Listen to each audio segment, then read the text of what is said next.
Coops. Penrith, mate. Did you get on them back in the day? I didn't. I was about to say I'm a dope because I remember we were here at $31. I remember at one point I said, mate, there'll be a point in the season where you go, Jeez, man, I should have backed him. Yeah. And I should have walked out of here and backed him, but anyway. Like they are warming to this back end of the season. They're doing all the right things. And you think about the way they've won 4 comps in a row, is they've done it over their defence, good completion rate, and Nathan Cleary's king game and management, right? Mm-hmm. What did they do yesterday? Oh. Defensively, so strong, really suffocated the Dogs' attack. Their first error came in like the 60th minute or something. Yeah. And Nathan Cleary dominated the game again. Like, they're just doing the fundamentals better than anyone else at the right time of the year. And the Dogs were beaten up. They didn't have their best players there, but the coaching masterclass and the execution of the attack, I don't think I've seen too many impressive performances this year. Nathan and Ivan have done it again. The precision, you said, Cooper, their attack was amazing, and to watch them, just the science they play with, it's so beautiful to watch. And at the moment, in a game which has become obsessed with sequences and formations and shapes, nothing beats like a clever draw and pass ball movement. Yeah. And see it yesterday, even if they did a little sweep option, rather than go for the cutout ball, it's dink, dink, dink, dink, dink through the hands. Great to watch. Yeah, you and I are rugby league nerds, and there's a couple of moments from... Geniuses.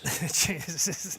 A couple of moments from Nathan Cleary that you just have to marvel at. Yeah. The 40-20 in the second half, he's on the wrong side for a right footer. Yeah. He shapes as if he's going to his left. That sends Connor Tracy, and poor Rinakama just didn't have any eyes for Nathan, just came back across and kicked the 40-20.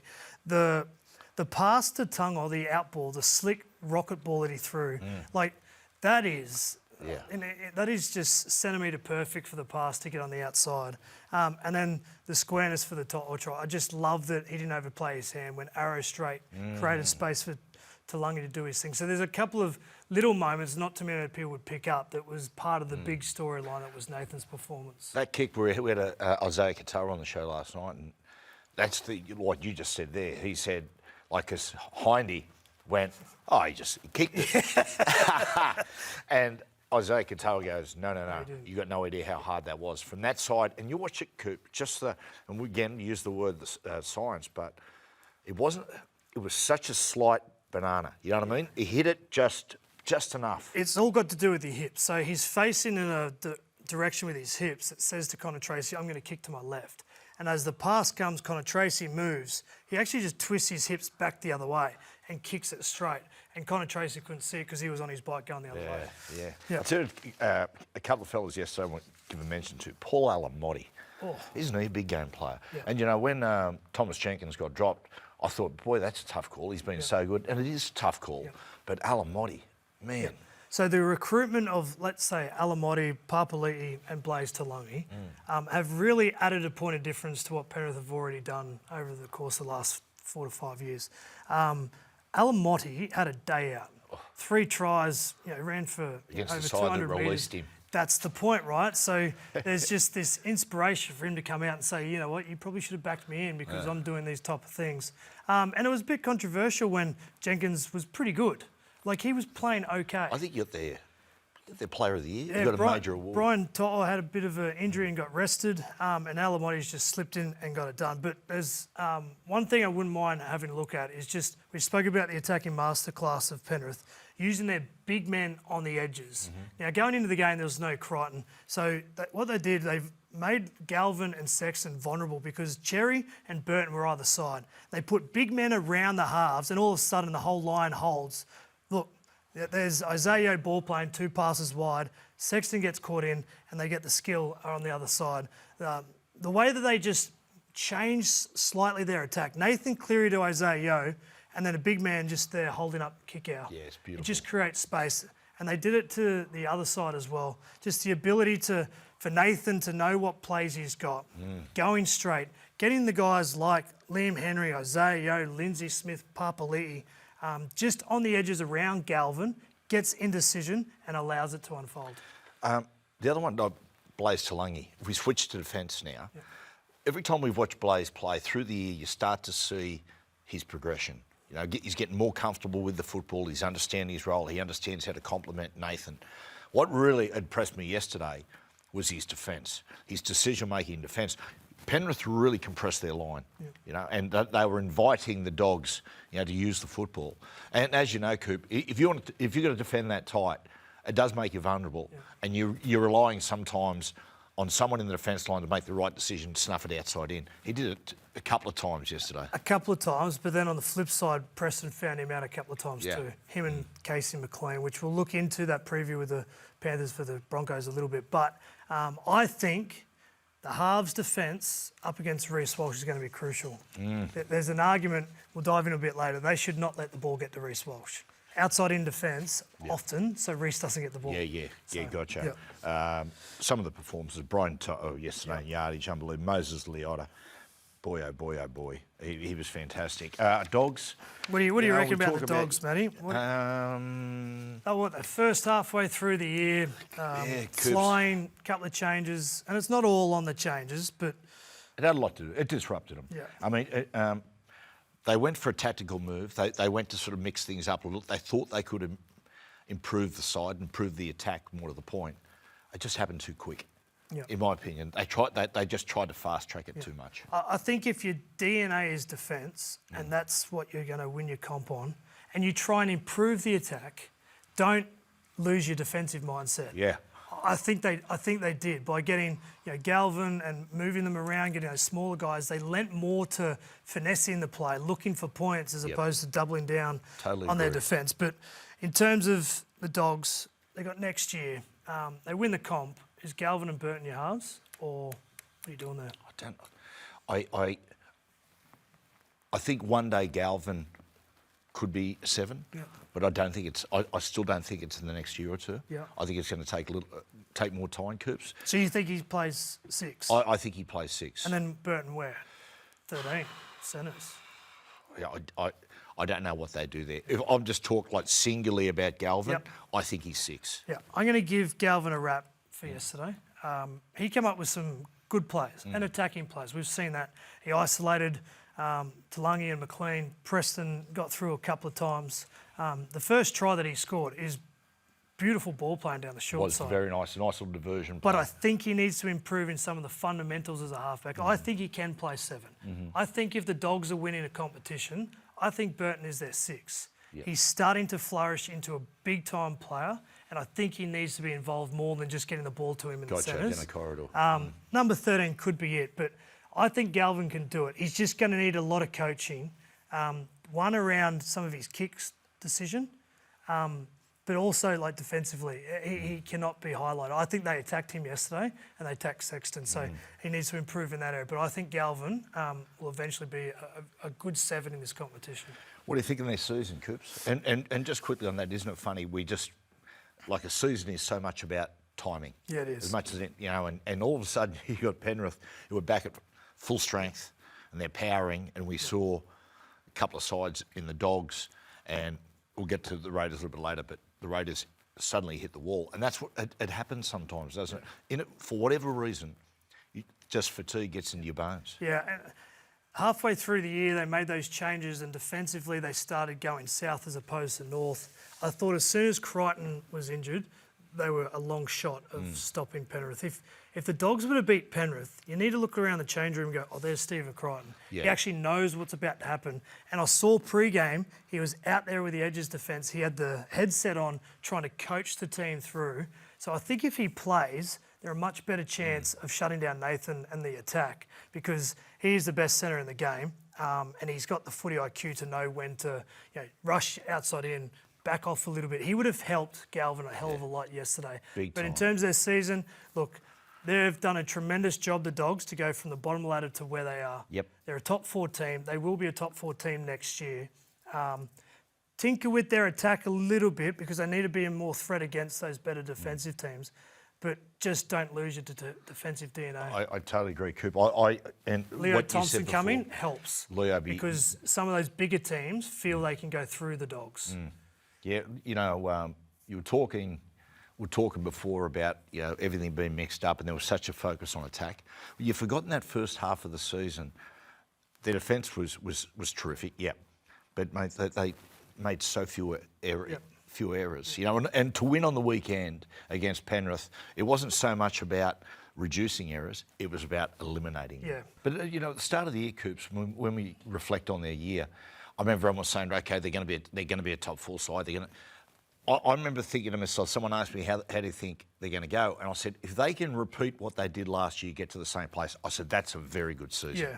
It's a very good season. You know, the competition, it's just, you know, it gets more and more difficult every year, and it's hard to maintain. I say they're a top 4 team next year. Yeah. They're defensively, they're pretty good, and that's where they need to get back to. I'll give them an 8 out of 10. Yep, agree with you. Yeah. Yep. Best player, I'll go Jacob Preston. Yep. Thought he was good, and Carraz had a hell of a year as well. Yeah, I think you got to give Kickow and Crichton for moments. Yeah. Like they if they're going to do something next year, those two are their moment players.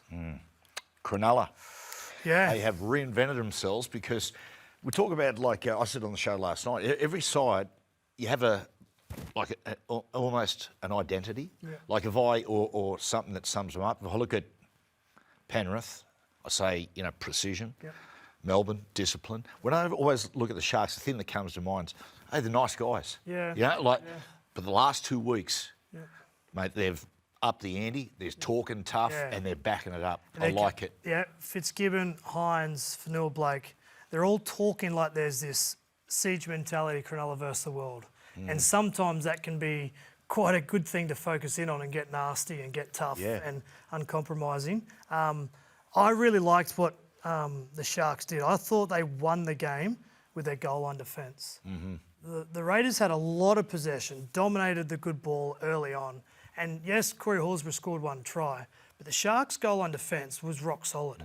And in big games, I'm not sure what the stats are, but when you defend your goal line for a fair chunk in the first 20 minutes and you don't let the opposition score many points, you almost force the opposition into options 3, 4 and 5, but they didn't plan to do, and it builds confidence because then you get down the other end and they did it again. 2 tries in 5 minutes, going to half-time, like it was a very rock-solid performance. And to go to the Raiders and get the job done, that's a dialed-in performance. Mate, like the late season surge from the Sharks. I think there's a couple of things here. That powerful yardage combination, Ronaldo and Adam Fanua-Blake. Ronaldo gets the sets going, Fanua-Blake finishes them off. Yep. You know, very, very good in yardage. Mate, key creative players finally forming combination. Nico and Trindle, but also Blake Brayley. Yep. And the other one is just great back rowers. They have great back rowers, and I don't know any other side in the competition that rely on their back rowers more. Because if you watch them play, Coops, Sharks have a tendency to drift sideways. But, mate, the back rowers, they just correct it all the time. Billy Burns is playing really well. He's keeping Nickera on the bench. Once you've got that back 3 front rowers doing the damage, when Trindle and Nico Hines put it together, that was... They've played good games before, but that was, as a pairing, that was one of their best. Coops, and that's it. Like, they have... Do you know, like, I was talking to Craig Fitzgibbon at the start of the year, we're having a yarn about, you know, Nico and Trindle and the age-old argument, which is, you know, who's running the show, who's 7, who's 6, all that sort of stuff. And Fitzy made a good point. He said, you know, they've been together now a couple of seasons, but they actually haven't played a lot of football together. You know, there's been, you know, Trindle's, you know, there's been suspensions, there's been injuries, but you can see them, like, I thought that the second try they scored was the perfect example of how they've formed combinations, and they've identified each other's strengths and how to complement it. And they, you know, it was a two sequence play. They went down the left. Trindle told a little lie out the back to Nico, who sat and just put him. I think it was Kaoliro down that left-hand side, and then the following play, no setups. Trindle just took the ball, wandered across, trust himself, inside ball, you know, and Hines. React and run. When you make a line break near the goal line, the normal mindset of a half is pass, and get to the extremities. But Trindle just went into run mode, and that forced Nico Hines not thinking about passing the ball to support player. And I like that Trindle controlled the game. Like, his kicking game was good, but then Nico took his time and hit the scoreboard when he needed to. And the one thing about Nico is, I'm going to give him a rap here, is that he's a nice guy. He's a tremendous guy, right? And he does a lot of work in the community and things like that. But the fact that he's got this little bit of arrogance, telling everyone that no one's giving me respect. It's good. He actually looks like he's playing an aggressive mindset. Yeah, he and does. it is actually making him run the ball direct, north-south, as opposed to east-west. So, Nico, keep doing it. Big game for him against the Melbourne Storm. Blake Brayley, geez, his elevation, not just his football, his leadership. You know, I love through the week, Coop. They asked him about, Cronulla. You know, they're out there and you're proving the critics wrong in the media. Yeah. Well, if you're relying on media for motivation, it's pretty empty motivation. I love what he said the other day. He was talking about it and he said, you know, there's a bar over there that we all sit together on Mad Monday and have a beer and reflect on the season. And he said, I said to the players, no more of that. We don't want to be there again. Yeah. We want to be there on the last day. Yeah. He's playing that well. I think he might be going on a kangaroo tour. Harry Green is the number one. Yep. There's no doubt about that. But there's a fair chance he better get his passport ready.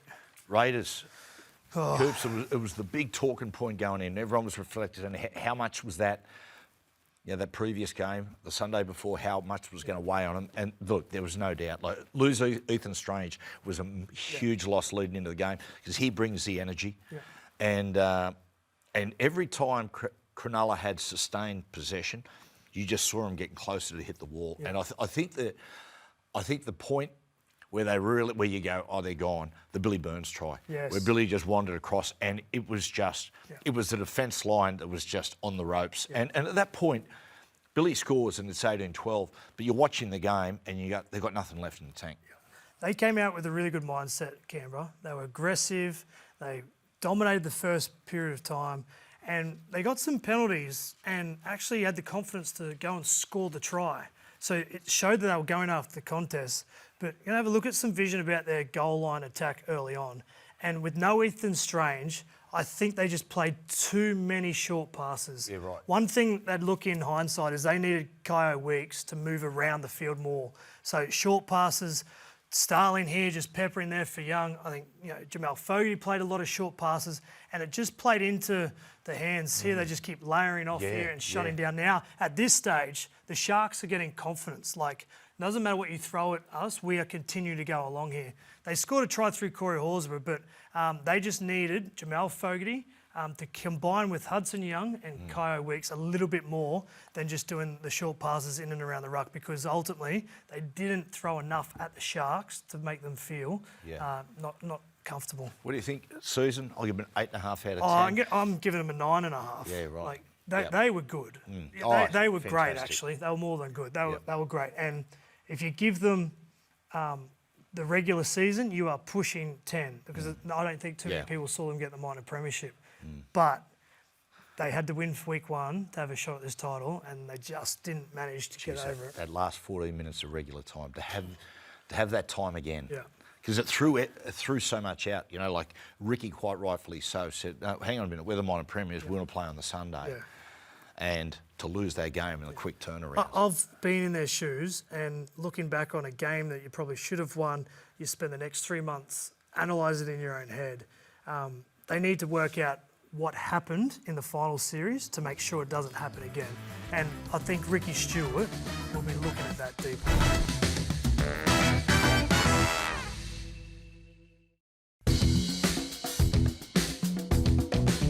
This is interesting. Storm versus Sharks. Let's talk about the two finals games. And here we go. And this gets spoken about a lot. The week off against a side that is surging with momentum. And this is what we got right here at the moment. Sharks are going to go down there. They're super confident. They believe they can beat the Melbourne Storm. Firstly, does Jerome play? Jerome Hughes.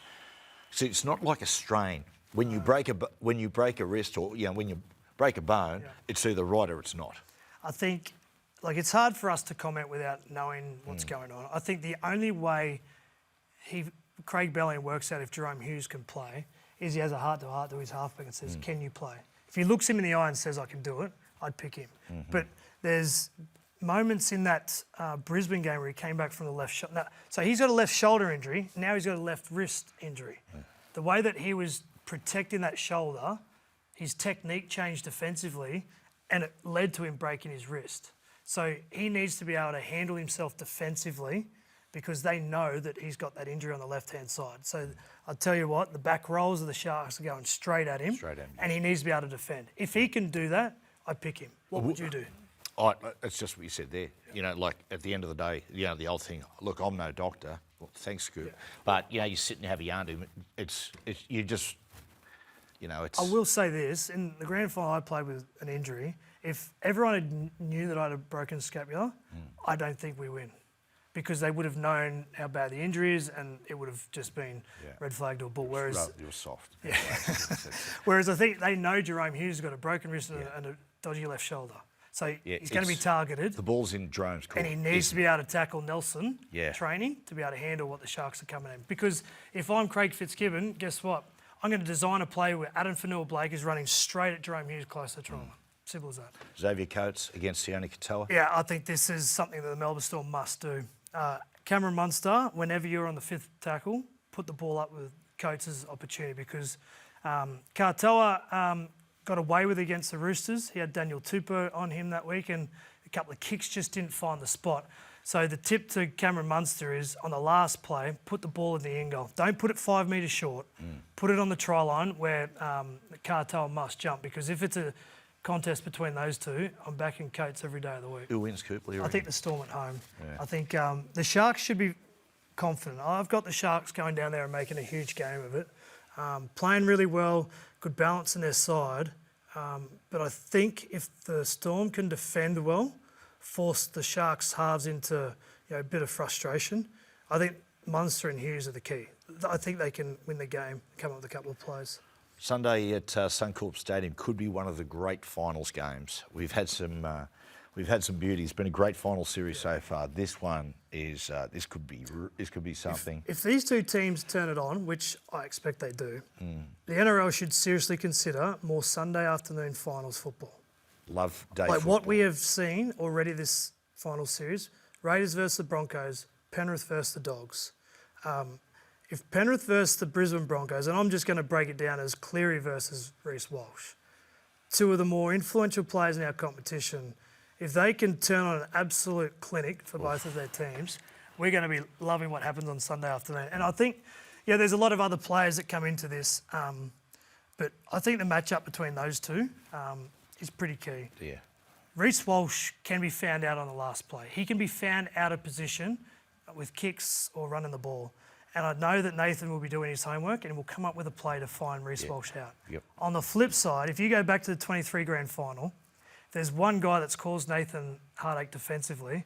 It's speed footwork of someone like Reece Walsh. Yep. So if he gets the ball a couple of passes wide, like he's been doing, I think Reece Walsh could carve up the Penrith Panthers. So on the flip side, I think it's a game of chess. Reece needs to be in every position on the fifth play. Yep. And if I'm Ivan and Nathan, I'm going to try and wedge outside in and do not let the ball get to Reece Walsh. They played at Magic Round. Penrith won comfortably. Yep. And in that game, Nathan played gun barrel straight, and they attacked the right-hand defence of the Broncos, and they just kept peeling them short all the time. That's where they'll go again. And on the flip side, we saw what Preston did yesterday. Adam Reynolds will be back in that right side of Reynolds, Jordan Ricky, Katoni Staggs, with the threat of Reece Walsh out the back. If Casey McLean was worried about Connor Tracy, I'll tell you what, he's going to be super worried about Reece Walsh. So I think if the Broncos win this game, they're going to be targeting the left edge of Penrith. And Adam Reynolds needs to get Reece Walsh the ball in the best possible position, because you don't get too many chances against Penrith. They're a great defensive team, but if there is an error, if there is a penalty, if there is a repeat set, Adam Reynolds needs to strike and Reece Walsh needs to be the guy that delivers it. I tell you, Madge deserves a lot of credit. I can see just the way he's adjusted some of his coaching philosophies in the way they attack. Like I always say to people, there is a difference between Queensland football and the way we play down here. There's just a few different things. And I think the DNA of the Broncos is like it's attacking, full field ball movement, and Madge has, like historically, has always been a coach who's very much about X's and O's. But I can see in the back half of this year, he's just relaxed the attack. Well, Adam Reynolds comes straight back in for you? Yeah. Ezra Mam, what are you doing? I'm 14. Yeah, I play in 14 because I think the combination of Ezra and Reece Walsh, it could be dynamite. It could win this game. Just keep Ezra out of the early exchanges. I 100%. I agree. Ben Hunt starts at 6. Corey Pakes will probably start at 9.